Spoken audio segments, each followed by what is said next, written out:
The former CEO of Abercrombie Fitch was just busted for allegedly running an international sex trafficking ring. How did some beaches in Accra, Ghana get from this to this? To find out what was going on, I went to Ghana's coastal capital with a team of investigators from Greenpeace Africa, and what we found was beyond shocking. The key questions we asked ourselves were how much clothing was arriving here, why was so much of it being dumped in rivers and beaches, and who was responsible. The Supreme Court ruled against Abercrombie Fitch in a religious discrimination case. In the 8-1 ruling, justices say Samantha Eloff, a Muslim woman who was denied a job at the retailer for wearing a hijab, can raise discrimination claims without proving the company intentionally avoided hiring her because she wore a headscarf for religious reasons. Hey guys, it's me here, Comrade Lavender here, and today I'm back with another anti-capitalism true crime deep dive video. Today I'm going to be doing the Pure Evil, the Fashion/Textile Industry Files, Part 2. I have already Part 1, this is Part 2 of it. Deep dive, capitalism, animal abuse, biodiversity loss, worker exploitation, America's Next Top Model, problematic stuff, Abercrombie & Fitch, Wet Seal, pollution, human trafficking allegations, racism, Naomi Campbell, Tyra Banks, etc. So let's get started into this YouTube video topic. But before we get started, all my YouTube videos related to the fashion industry I will be putting up on the screen right now. So if you'd like to check them out, they're right there. I've done a lot of videos on fashion, so let's get started into this YouTube video topic. Accused of sexually exploiting aspiring male models. According to the indictment, 15 John Does accused the 80-year-old former CEO of pressuring them to participate in sex parties at lavish locations around the world. In the Hamptons, in New York City, England, France, Italy, Morocco, and St. Bart's, for the purpose of attending events to engage in commercial sex. They caused the men to believe that attending these sex events could yield modeling opportunities with Abercrombie or otherwise benefit their careers. The men claim they were pressured to consume alcohol, Viagra, and muscle relaxants known as poppers during the sex events. If you're not cool or skinny, then Abercrombie & Fitch doesn't want you to shop there. According to the CEO, that is, Abercrombie & Fitch's Mike Jeffries is under fire for an interview he gave in which he said his clothing company isn't interested in selling to overweight women and not so cool kids. Mike told Salon magazine, in every school there are the cool and popular kids and then there are the not so cool kids. Candidly, we go after the cool kids. We go after the attractive, all-American kid with a great attitude and a lot of friends. A lot of people don't belong in our clothes and they can't belong. Are we exclusionary? Absolutely. How discrimination was their brand. How Abercrombie & Fitch fell out of fashion. If you're a millennial or have parented one, you know the look, the advertisements with the shirtless men, sculpted abs, very muscular, above low-cut jeans, a millage of thin and tan young white bodies in minimal clothing, a store at the mall mostly obscured by heavy wooden blinders, music pulsating from within the store, faded jeans and polo shirts in middle and high school. White Hot, The Rise and Fall of Abercrombie & Fitch, a new Netflix documentary, sheds light on the problematic fast fashion brand and its culture of discrimination. Abercrombie & Fitch, a company hinged on vision of preppy cool who catered to preppy high schoolers, jocks, and teens. Translation, a brand that was white hot not only in the financial sense during a period of culture and a turn of the millennium, but also one that promoted internally and also externally an exclusively white vision of beauty and style. Very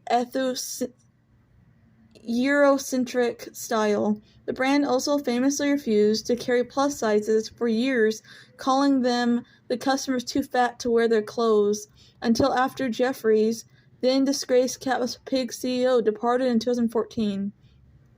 As White Hot recounts through first-person interviews with several former staff members and cultural academics, this is a brand that once sold graphic t-shirts branded with racist depictions of Asian people and the words "two wongs can make it white." The brand and corporate materials banned store African staff from having dreadlocks that ranked employees on appearance and skin tone, faced a class action lawsuit racial discrimination case in the early 2000s that argued before the Supreme Court in 2015 that it was legal to deny employment to a woman with a headscarf on because of the religious garment violated its look policy. The company lost the lawsuit in an 8-1 ruling case. It was Jeffries, a disgusting capless pig and reclusive psychopathic figure, who masterminded Abercrombie's transformation into a clothing brand that united Calvin Klein Sexy and Ralph Lauren Americana, sold aspirational but accessible prices, marketed primarily to preppy and jock teens of high schoolers. Jeffries was a numerous accounts from former corporate employees in the film, demanding, obsessed with youth, and a micromanager who emphasized appearance, as in thinness, whiteness, Eurocentric features. At the company stores in 2003, under Jeffries, the company faced a class action lawsuit of racial discrimination lawsuit from California, which alleged that the company turned down minorities for sales positions, relegated them to stock rooms and back rooms, and had their wages and hours docked when managers heard their looks weren't Abercrombie enough. 3 of the class action plaintiffs testified to such discrimination and its emotional damage in the film. The company settled the lawsuit for $50 million without admitting any wrongdoing. Former Abercrombie Fitch CEO charged with operating a male sex trafficking ring in 2024. Abercrombie's Mike Jeffries and associates lured dozens of young men into sex acts from 2008 to 2015, says indictment. Law enforcement officials announced the arrest of Jeffries in a press conference Tuesday, alleging that fashion executive oversaw a years-long enterprise that lured and exploited young men looking for a break in the modeling fashion world. Jeffries' romantic partner Matthew Smith and associate James Jamberstein were also arrested for their alleged roles in this enterprise of human trafficking. According to an unsealed indictment, Jeffries and his co-conspirators and associates paid for dozens of men to travel around the world in commercial sex acts with them, and another man from 2008 to 2015. It described sexual encounters spanning from New York to Morocco, in which the recruited men were given drugs, lubricant, condoms, costumes, sex toys, and sometimes erection-inducing injections that cause painful hours-long reactions. The defendants led the men to believe their attending these events would help their fashion careers, including the chances of getting Abercrombie modeling gigs, or that not by complying could harm their prospects, the indictment says. Jeffries and Smith employed Jamieson to recruit and hire the men, who typically had to undergo tryouts by having sex with Jonathan first, according to the indictment.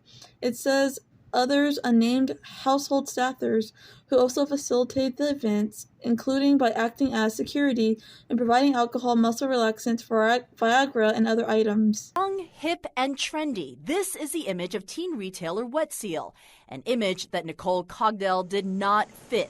At least that's what she says management made clear to her. A brand image is one thing. However, being terminated because you're African American is something totally different. Fired, says Cogdell, because she's black.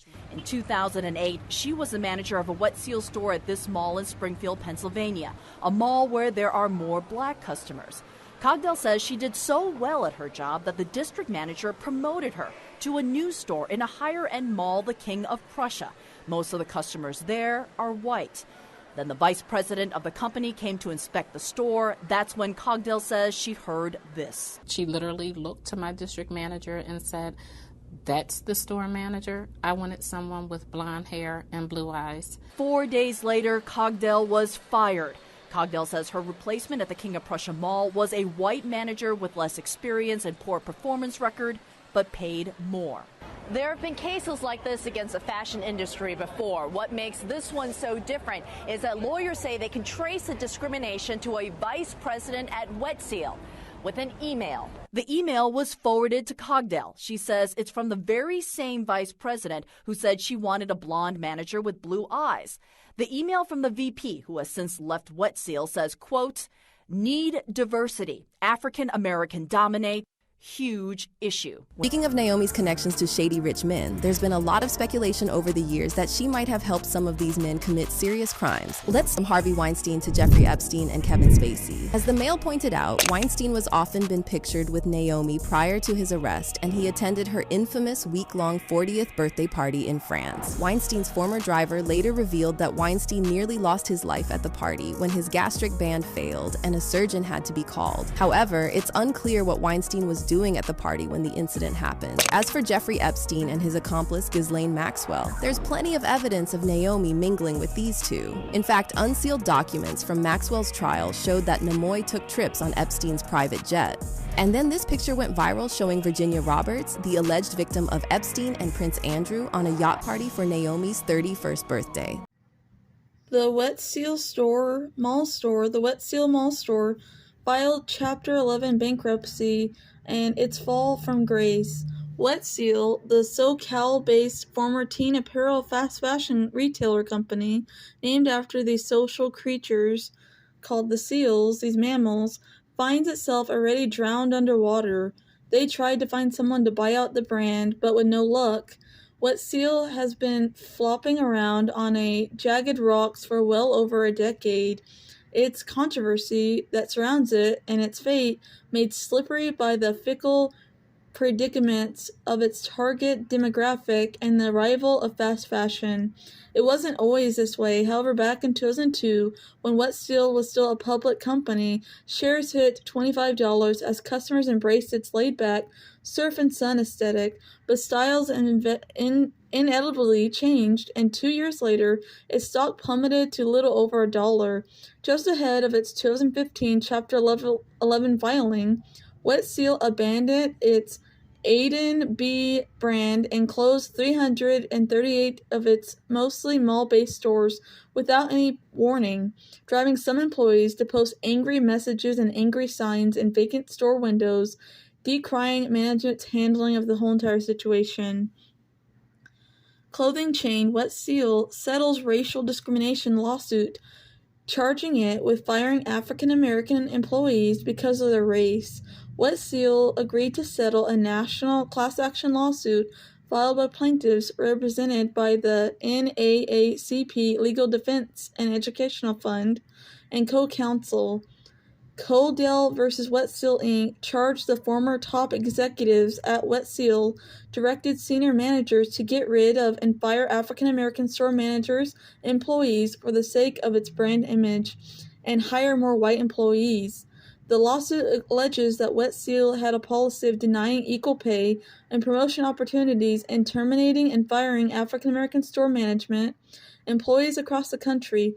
Wet Seal has also agreed to pay $7.5 million in monetary relief to its victims, including damages and current to former African American managers and employees, of at least $5.58 million. In December, the U.S. Equal Employment Opportunity Commission issued a determination that former Wet Seal executives racially discriminated against store manager Nicole Cogdell, the lead plaintiff in the class action lawsuit being settled. Ms. Cogdell learned she was being terminated after a former senior vice president visited her store in King of Prussia, Pennsylvania, and discovered Ms. Cogdell was African American. Ms. Cogdell said in the settlement statement, "Being targeted for termination and firing from a job I loved because of my race was a nightmare. It was important for me to be a force for change and speak up." British supermodel Naomi Campbell repeatedly listed in Jeffrey Epstein's documents. She also hung around P. Diddy as well. Prominent British supermodel Naomi Campbell was among the celebrities named in the recently disclosed documents related to convicted billionaire sex offender and sex trafficking kingpin Jeffrey Epstein. She had a long connected to the disgraced U.S. financer. The British fashion supermodel, celebrated P. Diddy's 53rd birthday on November 9, 2023, by hosting a lavish party at the upscale Lavo restaurant located within London's luxurious Bow Tree Hotel. However, just a week later, serious allegations against P. Diddy were made by his ex-girlfriend, Cassie. Amid troubling accusations hurled at Diddy, Naomi Campbell swiftly deleted their photos from the event and distanced themselves away from P. Diddy. Now with P. Diddy in the spotlight for allegations involving racketeering, conspiracy, and sex trafficking, and transportation and prostitution, which he denies, we've delved into the tie that binds Naomi and Diddy, including rumors about an old romance. And Naomi Campbell banned as charity trustee for 5 years after spending funds on hotels, spas, and cartons of cigarettes. Supermodel Naomi Campbell has been banned from a charity involvement for 5 years by the UK Charity Commission after it found out she spent thousands of funds on personal expenses. Naomi Campbell has addressed claims that links her to disgraced Hollywood producer Harvey Weinstein, complaining that she has been singled out by the press. Oh no. Oh. They've started, guys. They brought the brown paint. They brought it with them from the last ethnicity photo shoot. Yep. She finally came alive. I was really excited to be Native American and East Indian because I recalled from like history classes of old portraits I've seen, and I knew I wanted to be very poised. No, they didn't. I swear to God, I knew they were gonna do this. If you're Native American or East Indian, I really want to know your thoughts. What do you guys think about this? An Eskimo woman. Naima's gonna be an Icelandic Scandinavian. Christina Regal, not cold. Ooh. I'm legally blind during the daytime, and at night it's completely blind. I saw the shoes were like so big. Wait, this is starting to make sense to me. I couldn't see the runway. She just threw it down. This is borderline dangerous, to be honest with you. Today I'm reacting to a runway challenge that's almost in the dark, and one of the models happens to be legally blind and can barely see in the dark. I do tears. Go down, sit down. Yes, that's it. Getting into the bowl, it kind of feels like you're stepping into someone's organs. It's okay to spread your legs and look raunchy. I wouldn't put a block of cheese between your legs, not the plus block. I like this colors. That is white skin and blue eyes. You can be more creative with this kind of girls. Stay there. We all remember that the fashion reality TV modeling show America's Next Top Model, hosted by Tyra Banks. It was like Fear Factor, but with fashion industry, and it was pretty common knowledge that America's Next Top Model is one of the early 2000s reality TV series that hasn't aged well at all, especially in the earlier seasons with Tyra Banks as the face of the show and running the show. America's Next Top Model aired 24 seasons between 2003 and 2018, and also hosted spin-offs after spin-offs in other countries including Britain and Australia. In recent years, many top model moments have come under scrutiny and been called out for how problematic they are after being revisited from a very more modern perspective in the age of TikTok. For example, there was a time in Cycle 4 when inspiring model Kayleen had to pose in a graveyard in a casket shortly after finding out her friend had passed away. In Cycle 6, Tara famously ridiculed Danielle for not wanting to close up the gap in her teeth. Other contestants were constantly body shamed for gaining weight, told to tone down their queerness, and sent home from the competition for not being comfortable with posing in the nude. Ironically, another contestant was slut-shamed when it was revealed that they'd posed for Playboy in the past. But one of the American Top Model's most controversial and problematic moments of all time probably was when the show made the hopefuls model as different ethnicities and different races by darkening their skin with makeup, showcasing blackface and other horrific things. This actually happened twice during the show's 15-year run. One was in 2005 and then again in 2009. The controversial 2005 photo shoot recently resurfaced on TikTok, and viewers were shocked to see just how outrageous the whole thing was and how out of pocket it was. In one of them, they even did a photo shoot in a sugarcane field when the industry was tied to slavery in the Caribbean, and they were like in blackface and stuff. And the other one, they were promoting the fraud dairy industry that abuses dairy cows, and the dairy industry is built on fraud. And dairy industry is a major polluter in the world. They did a Got Milk photo shoot. Jay then reeled off the ethnicities that the contestants had been assigned, which ranged from Indian, Native American, to Eskimo. Eskimo is a racial slur that means savage that eats raw meat. It is a racial slur, so the show showcased a racial slur on national TV. One girl was given the ethnicity of Icelandic Scandinavian, another a Swedish milkmaid, and one more was told, "We're going to make you into a traditional African woman with a head wrap and everything." In addition to the ethnicity switch and milk mustache, the photo shoot also included and dragged into the whole terrible situation 3-year-old children that the models had to work with and hold in their arms. They were putting on blackface and making racial slurs such as the word Eskimo, according to the Exposed from the Insider published. The environment festered by top model host and executive producer Tyra Banks and her fellow producers and friends, in the words of one contestant, was the amount of tantamount to psychological welfare. The Insider story, written by Kate Taylor, recounted that Banks and fellow producers and her friends, including American Next Top Model creator Ken Mock, exploited contestants emotionally and physically on the extremely popular reality TV competition series, which ran for 24 seasons from 2003 to 2018. The abuse, as reported by an insider, included but was not limited to producers bringing up contestants' past traumas in order to play on their emotions, as well as intentionally creating dangerous work environments to add to the drama. One contestant, Season 7's Eugenia Washington, recalls walking a runway that consisted of a patch of wooden planks, seesawing in a pole, wearing 6-inch heels, a pencil skirt, and 2 corsets. According to the story, she fell and cracked her kneecap to avoid falling into the water.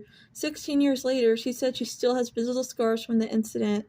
"I felt like my life was being put on the line for ratings, like this fear factorness," Washington told Insider. Contestants on America's Next Top Model signed contracts saying that the show is not responsible for any injuries suffered or sustained while on the program. One contestant, Season 12's Andide, made her stylist aware she was allergic to the relaxers, the hair relaxers, the salon-grade chemicals used to straighten curly hair. She was forced to continue with the makeover anyway. "This is what Tyra wants. This is how we have to do it," she recalled the stylist saying. After she came in 3rd place, she said she removed her extensions and found a 2-inch bald spot on the back of her head, and it took years for her hair to grow back and cover it up. "This is what I understood. Tyra doesn't give a fuck," she told the Insider. "The whole thing really left the most disgusting, bitter taste in my mouth," she said, "and honestly I lost all respect for Tyra Banks." Banks allegedly struck a deal with Greek Tourism Board to take the contestants to create and have them pose in a Greek salad bowl inspired photo shoot covered in, oil. "They looked pretty good," Patterson recalled, "except for I think that we used oil and the girls ended up frying a little in the sun.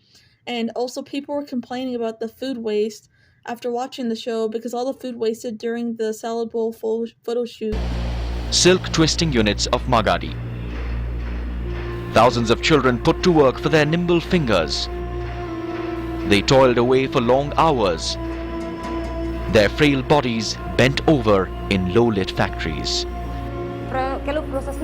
Children as young as 6, mostly girls, were working here. Children would be constantly reminded over a loudspeaker to concentrate on the thread and not look away, just like a ringmaster. In one incident, one child's hair got stuck into one of those pining machines. Due to the force generated, the child's skin got ripped off and she died in 2-3 days.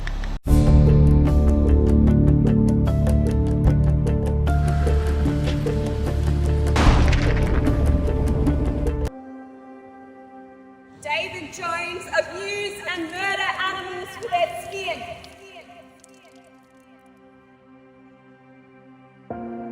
Animals are not jackets, bags and belts.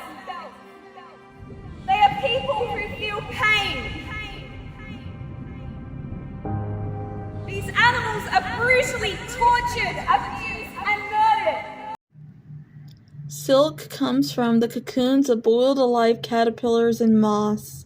It's made in a system that is often insufficient and rooted in human exploitation. Serious human rights violations and concerns have been documented in the silk industry. Bonded child labor, when a child's work is guaranteed to an employer in return for a payment or a loan, that has been reported in India, the second largest silk producing country. These children are obligated to continue working for their employer indefinitely. Children can work extremely long days in hazardous workplace conditions and a workplace environment that may cause health concerns. The silk industry is controlled by the government and officials who are often threaten silk farmers with loss of land and withholding the much-needed agricultural supplies and prosecution if production targets are not met. Strict government production quotas are often reinforced with fines or even physical violence, which may indicate forced labor and blackmail. Uzbekistan's silk industry has been found to rely on child labor. Children as young as 5 years old have been reported working from 4 a.m. until midnight, picking mulberry leaves and tending to silkworms, as well as causing sleep deprivation. This also interferes with childhood education, with some children being taken out of school to work under threat of penalty. Found that a majority of silkworm rearers suffer with health issues such as eye irritation, back pain, respiratory problems, allergies, injuries, and headaches, and migraines. Further research found that workers commonly experience burns from hot water and secondary infections like dermatitis. Rearers are often exposed to physical, chemical, and biological agents when boiling and steaming cocoons and the silkworms inside them. This work is often done in small, poorly ventilated spaces with firewood for heating. Further health issues from exposure to chemicals are rife in the farming of the mulberry leaves silkworms eat, which have pesticides that are toxic and herbicides which are also toxic added to them, often without any proper safety protocols put in place to protect them. Silk cultivation can be responsible for significant greenhouse gas and climate change emissions. Most of these emissions are generally due to farmyard manure and fertilizer in the cultivation of mulberry leaves growth for silkworm feed. Heavy use of fossil fuels in the reeling and processing of silk is another factor. Relevant to the fashion industry more broadly, too, considered a luxury, cashmere comes at the high price of needless violence and planetary destruction. Cashmere is a hair fiber from a specific breed of goat. Cashmere product marketing claims goats are generally combed for their fleece. This process is made out to be painless and even pleasant. In reality, sharp metal tooth combs rip through the fleeces of goats who are tied down and unable to move. Investigations have shown goats screaming in pain during the process. 4 goats must be combed for 1 sweater.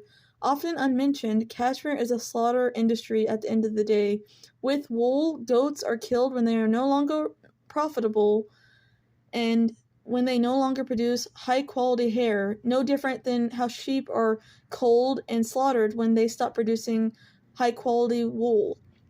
The vast majority of cashmere comes from China and Mongolia. In these countries, there are minimal laws or laws protecting animals in general or goats from animal cruelty or abuse. Studies consistently show that the rise of demand for cashmere in the West is tied to rising climatic temperatures, land degradation, soil pollution, a cashmere debt cycle, and poor social outcomes for people in the industry. Reports suggest that fashion's rising demand for cashmere, resulting in more land being cleared and being used and exploited for commercial grazing, is directly responsible and linked to the decline of 6 endangered species of large mammals.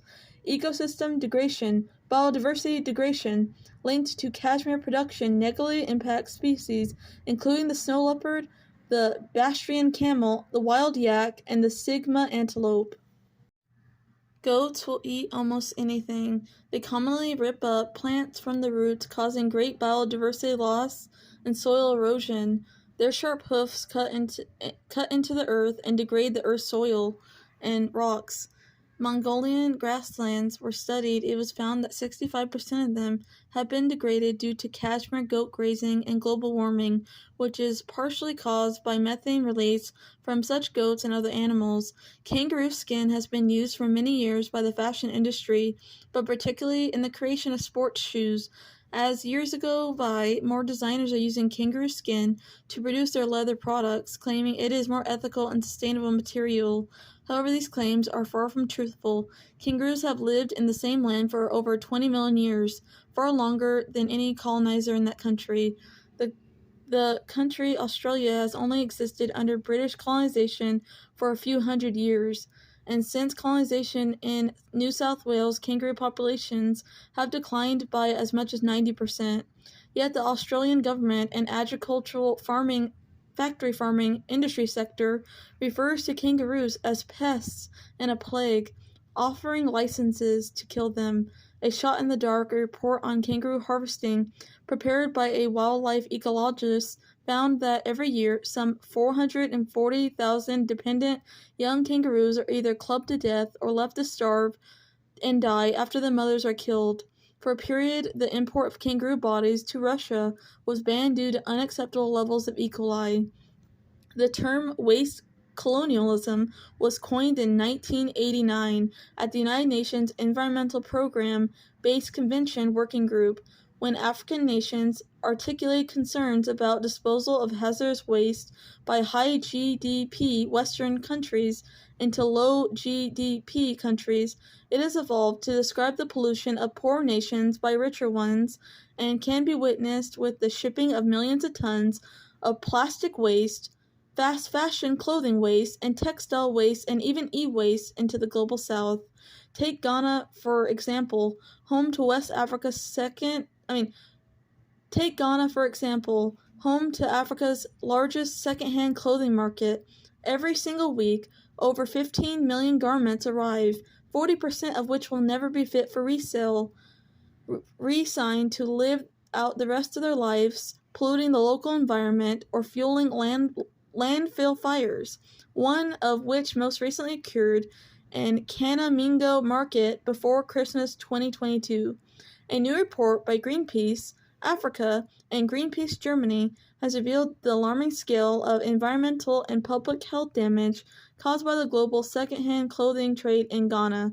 The report, titled Fast Fashion Slow Poison: The Toxic Textile Crisis in Ghana, exposes the devastating impact of discarded clothing from the global north, much of it fast fashion, on the environment, communities as a whole, and the biodiversity ecosystems in Ghana. Air pollution. Greenpeace air samples from public washhouses settlement show dangerously high levels of toxic substances in indoor air quality, including carcinogens like benzene and polysystematic aromatic hydrocarbons. Plastic pollution. Testing of disregarded clothing revealed that nearly 90% are made of synthetic fibers such as polyester, contributing to the spread of microplastic pollution in the environment. And it is smothering natural habitats, polluting rivers, and creating the creation of plastic beaches along the coast. Once again, Shein, Temu, and fast fashion products in the fashion industry have been found to contain high levels of toxic chemicals. Authorities in South Korea found that some items of Shein clothing contained carcinogen substances hundreds of times over the legal limit. In the most recent inspection, 144 products from Shein, AliExpress, and Temu were tested, and multiple products from all companies failed to meet the legal standards. Shoes from Shein were found to contain significantly high levels of phthalates, chemicals used to make plastics more flexible, with one pair 229 times above the legal limit. Phthalate-based plasticizers affect reproductive functions such as sperm count and reduction, and can cause infertility and even premature birth or stillbirths. An official from Seoul, South Korea Environmental Health told the Agent France Press one such chemical is classified as a human carcinogen by the International Cancer Institute, so special care should be taken to avoid long-term contact between the human body and this fashion wear. Formaldehyde, a chemical commonly used in home building products, was detected in Shein's caps at double the allowable threshold. 2 bottles of nail polish from Shein were found to have doxolate, a possible human carcinogen that can cause liver poisoning, at levels more than 3.6 times allowed limit, and methyl concentrations 1.4 times the acceptable level. Seoul, South Korea authorities found sandals from Temu contained lead in the insoles at levels more than 11 times the permissible limit. Upon receiving legal notice from the Seoul, South Korea city government, we immediately launched an international investigation. A spokesman from Temu told AFP, "We have swiftly moved these product listings from our global marketplace and are enhancing our systems and guidance to merchants to ensure that they comply with safety standards and local regulations."